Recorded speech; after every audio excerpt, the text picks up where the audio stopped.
हिमाचल प्रदेश में आम आदमी पार्टी को लोग एक विकल्प के रूप में देख रहे हैं।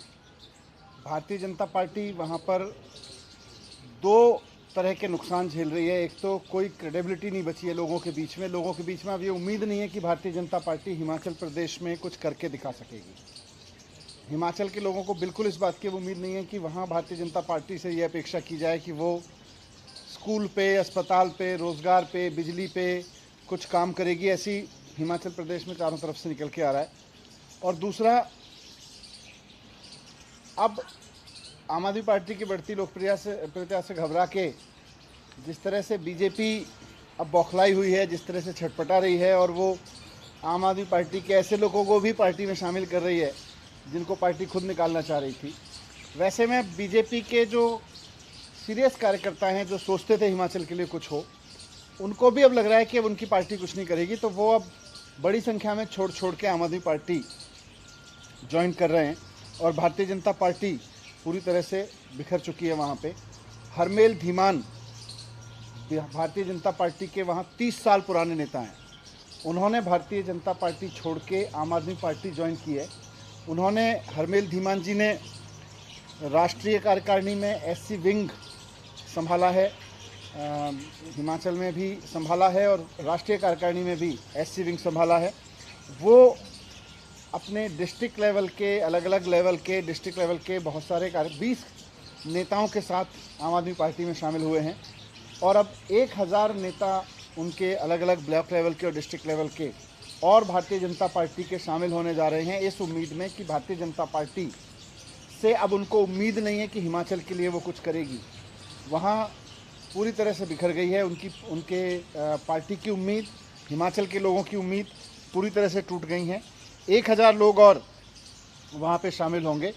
और जिस तरह से पंजाब में और दिल्ली में स्कूल में, अस्पताल में काम हुआ है, बिजली पे काम हुआ है, वैसे ही सरकार बनाने के लिए अब हिमाचल के लोग और ये लोग जो अब और अलग अलग पार्टियाँ छोड़ के आ रहे हैं और ख़ास तौर से भारतीय जनता पार्टी से निराश होकर आ रहे हैं, सब मिलके एक नए हिमाचल की इबारत लिखना शुरू करेंगे।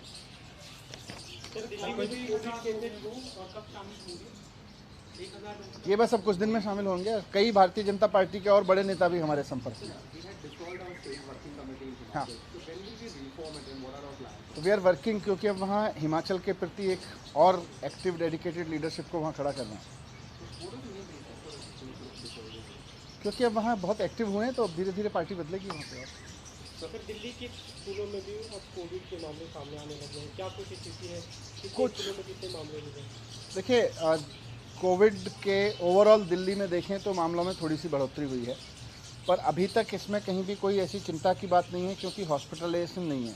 ये जो वेरिएंट है ये भी ओमिक्रॉन जैसा है, ओमिक्रॉन के उसी पे है।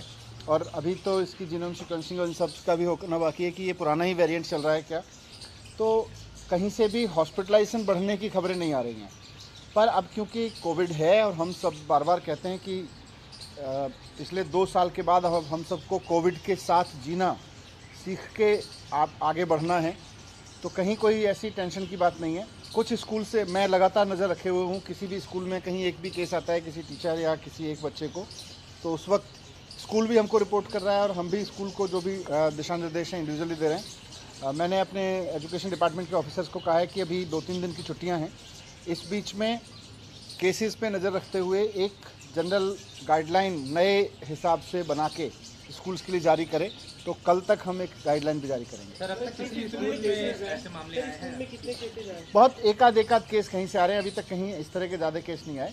कहीं किसी टीचर को हुआ है, कल भी एक स्कूल शायद ऐसा या 2 स्कूल ऐसे हैं जहाँ 1 या 2 बच्चों को हुए हैं। प्राइवेट स्कूलों में फीस बढ़ोतरी को लेकर भी पेरेंट्स जो हैं वो लगातार प्रोटेस्ट कर रहे हैं, तो कह रहे हैं कि प्राइवेट स्कूल में मनमाने तरीके से फीस बढ़ा रहे हैं। देखिए, दिल्ली में हमने 2015 के बाद से प्राइवेट स्कूलों की फ़ीस बिल्कुल नहीं बढ़नी थी। यहाँ तक कि 2016-17 में जब बहुत सारे स्कूलों ने फ़ीस बढ़ाने की मांग की, तो हमने सबको कहा कि हम आपके खाते चेक करेंगे। हमने ऑडिट कराया सारे स्कूलों का, जिसके पास भी पैसा बैंक बैलेंस में, उनकी एफडीज़ में रखा हुआ था, उन्होंने फ़ीस का मोटा पैसा लेके रखा हुआ था, किसी को हमने फ़ीस बढ़ाने की इजाज़त नहीं दी। 2017, 18, 19, 20, फिर दोनों कोविड के ईयर्स में किसी को इजाज़त नहीं दी। अब कुछ स्कूलों के जहां हमने पूरी चेकिंग करा के कि उनके पास अब कोई पैसा नहीं है और उनको पैसा थोड़ा बहुत बढ़ाना पड़ रहा है, तो उनको बहुत लिमिटेड, किसी को 2%, किसी को 3%, बट बहुत मतलब इक्का दुक्का स्कूल है। इसके अलावा अगर कोई स्कूल अपनी मनमर्जी से फीस बढ़ा ले रहा है तो उसके खिलाफ जैसे ही पेरेंट्स की शिकायत आती है हम पूरी उसकी जांच कराते हैं, उसका ऑडिट कराते हैं और उसके खिलाफ एक्शन भी लेते हैं। चलिए, जो बच्चों में कोविड मिला है, कितनी उम्र क्या होगी, आयु वर्ग की? मतलब क्या इससे कोई उम्र का फिक्स नहीं है, अलग अलग स्कूल से अलग अलग उम्र है। कुछ नंबर ऑफ स्कूल्स का कंफर्मेशन है या कितने केसेस हैं? अभी मेरे पास में 4-5 स्कूल से ही पिछले 4-5 दिन में ऐसी सूचनाएं मिली कि किसी टीचर को हुआ तो उसने इंटीमेट कर दिया, या कुछ इस तरह किसी एक बच्चे को हुआ तो पेरेंट्स ने इंटीमेट कर दिया, स्कूल में आए हुए बच्चे को नहीं। मनीष जी, कल जो हेल्थ बुलेटिन का डेटा है उसके मुताबिक 12,000 टेस्ट में 299 लोग पॉजिटिव पाए गए। पहले जैसे टेस्ट होता था उसके हिसाब से ये आंकड़ा बहुत हो सकता था, तो आपको लगता है कुछ सख्ती की जरूरत अभी है या कि अभी समय? नहीं, मैंने कहा कि अब हमको कोविड एग्जिस्ट करेगा और उसके बीच में हम सब अपना काम कैसे करेंगे और ज़िंदगी को आगे कैसे बढ़ाएंगे, उसके रास्ते निकालने हैं। तो अब मुझे लगता है इतना पैनिक में रहने की ज़रूरत नहीं है, पर बहुत अलर्ट रहने की ज़रूरत है, पैनिक की ज़रूरत नहीं।